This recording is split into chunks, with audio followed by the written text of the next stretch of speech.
What's up, guys? Welcome back to Creating Cash Flow, where today we are going to be looking at Apple stock and exactly what has happened over the past 6 months, where it has absolutely gone bonkers. As you can see, it's up 25% year to date, and in the past 6 months, up 24%.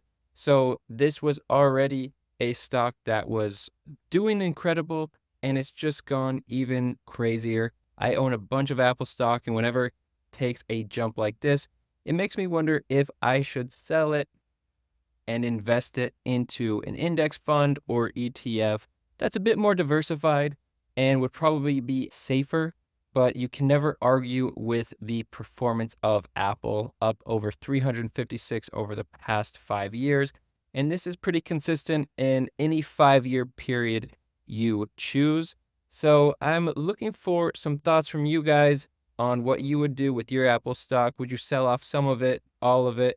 And where would you put it? So I wanted to share with you a few different index funds and ETFs that have Apple stock as one of their top holdings, where I could sell my Apple stock and then put it into one of these either index funds or ETFs, where it can be more diversified, which would be a safer call. Historically, Apple has always been a safe call. So before we dive into those index funds and ETFs, let's take a look at why Apple stock has been going up. Because a lot of the YouTube personalities, financial YouTubers have been saying that Apple stock is. And whenever I own a stock that is overvalued, I want to sell because the market will always self-correct.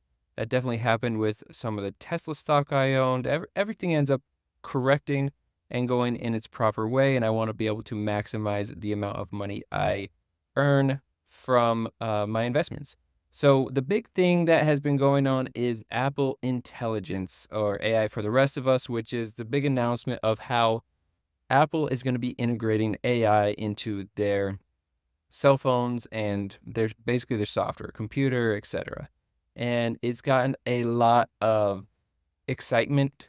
Pretty much a lot of this initial stuff feels pretty basic, but also things that will definitely help us save time and be more efficient when we're on our phones, and also just keep things a little bit more fun. Apparently, you can make like emojis easier. So obviously, that's probably making their stock just go out of control now that we can make custom emojis.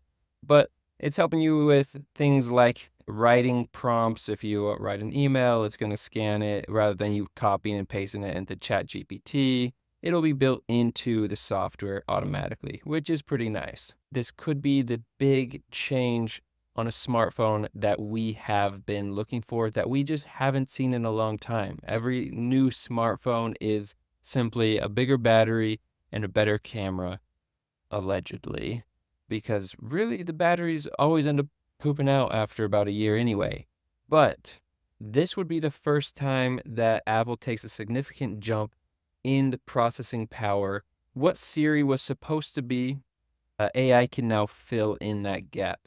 So anyway, that's not the point of the video, but basically AI is going to be integrated throughout the iOS software. And with that announcement, Apple stock again has just done a rocket ship and it's way up. So I got to thinking, well, if I sell my Apple stock, I still want to be invested in Apple in a pretty important way. So I came over here and I did some research. I'll show you guys 5 index funds and 5 ETFs that have Apple as a top holding. The first one is FSKAX. If you just look at their top holdings on Google, let me pull this over here so we can see it better.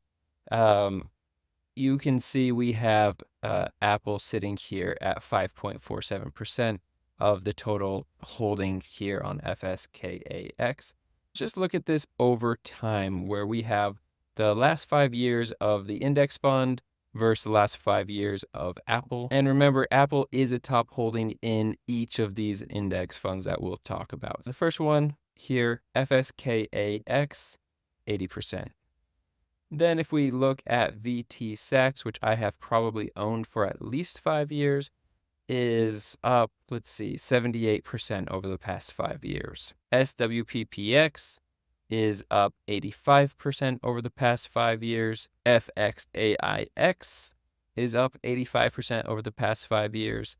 And to no surprise, VFIAX, Vanguard's index fund, is up 85% over the past 5 years. Now, this should not be too shocking. These funds literally follow the S&P 500 index, so they should all be about the exact same in their performance, which is actually funny why VTSAX is a bit lower, because technically it should be following the same market, but seeing these all come in at an 85% return over the past 5 years, first of all, that's still a great return. It obviously doesn't come close to the 355% return that Apple has given you over the past 5 years, but you're more diversified. So those are the 5 index funds that I looked at. Let's jump into the ETFs and how those compare against Apple over the past 5 years.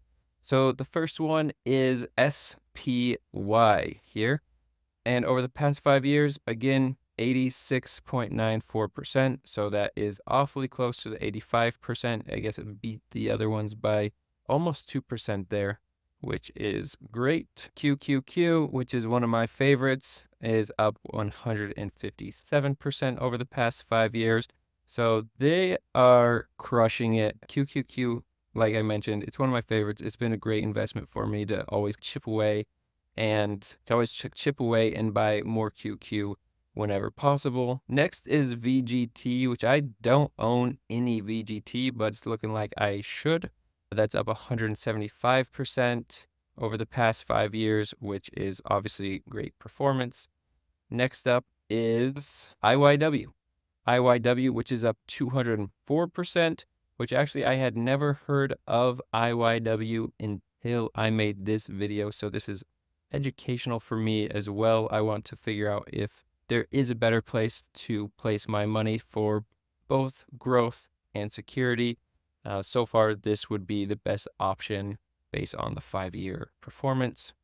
Also, just a small author's note, there's more to be looked at in terms of a stock and if you should buy it.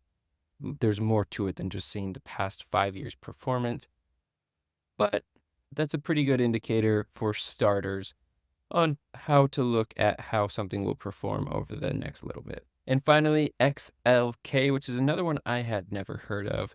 I guess maybe these are good kept secrets that I got to look into in more detail, but this one's up 190% over the past 5 years. So anyway, that's pretty much it. I would love to get your thoughts on if I sell Apple and put it into an index fund so it's tracking the S&P 500, or get it into an ETF where Apple is one of the key players, one of the top holdings in one of these ETFs. And if you made it this far and haven't subscribed yet, you should definitely subscribe, and thank you so much for watching. I really appreciate it.